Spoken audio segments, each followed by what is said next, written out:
जम्मू कश्मीर में एनआईए की छापेमारी हो रही है। अनंतनाग और रियासी में एनआईए ने छापा मारा है। जम्मू कश्मीर समेत कई अन्य राज्यों में भी एनआईए ने यह बड़ा एक्शन लिया है। जम्मू कश्मीर के अलावा असम, गुजरात, यूपी में एनआईए एक्शन में नजर आया।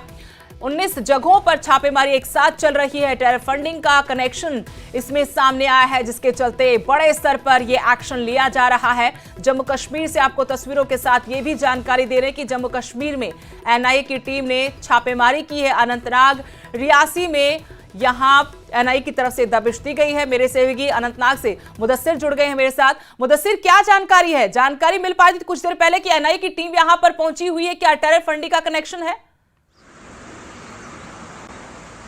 बिल्कुल, जिस तरह से अगर पास्ट की बात करेंगे तो लगातार इस तरह की कार्रवाइयां जो है वो देखने को मिल रही है, खासकर जम्मू कश्मीर में।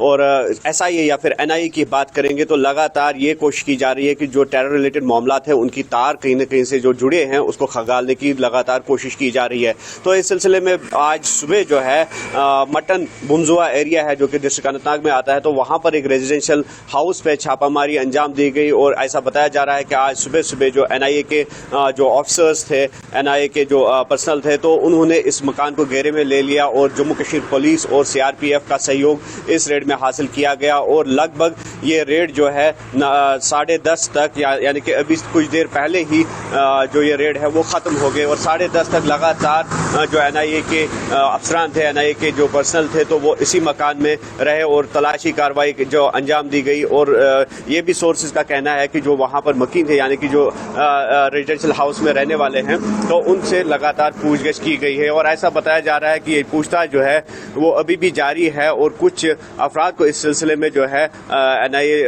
पूछताछ कर रही है। और अभी तक ये स्पष्ट नहीं हो पा रहा है कि किस सिलसिले में ये छापामार कार्रवाई जो है वो अंजाम दी गई है। हालांकि पास्ट प्रैक्टिस की अगर हम बात करेंगे तो जो टेरर रिलेटेड मामला या फिर जो केस एफआईआर्स है तो उनको जो है खंगालने की लगातार कोशिश की जा रही है। और इस सिलसिले में इस तरह के रेड जो है वो डाले जा रहे हैं। लेकिन आज के इस रेड में ये पता नहीं चल पा रहा है अभी तक कि ये रेड किस मामले में है और किस केस एफआईआर के साथ इस रेड के तार जुड़े हुए। लेकिन ये बात स्पष्ट है कि जो मुख्तलिफ थानों में जम्मू कश्मीर के या एनआईए की अगर हम बात करेंगे या स्पेशल डेजिग्नेटेड कोर्ट्स की अगर हम बात करेंगे तो वहां पर कुछ मामला जो हैं वो अभी भी सब जुडिश है या वो वहां पर चल रहे हैं। तो उसकी तहकीकात, उसकी इन्वेस्टिगेशन जो है वो जारी है और उस सिलसिले में ये रेड जो है वो हो सकते हैं। लेकिन अभी तक इस सिलसिले में एनआईए की तरफ से कोई भी प्रेस रिलीज सामने नहीं आ पाया है और जरूर उन तफसीलात का इंतजार रहेगा जो एनआईए शेयर करेगी। तो फिलहाल हम ये कह सकते हैं कि काफी अहम नौयत के ये रेड्स माने जा रहे हैं। और जिस तरह से आपने कहा कि मल्टीपल जगहों पे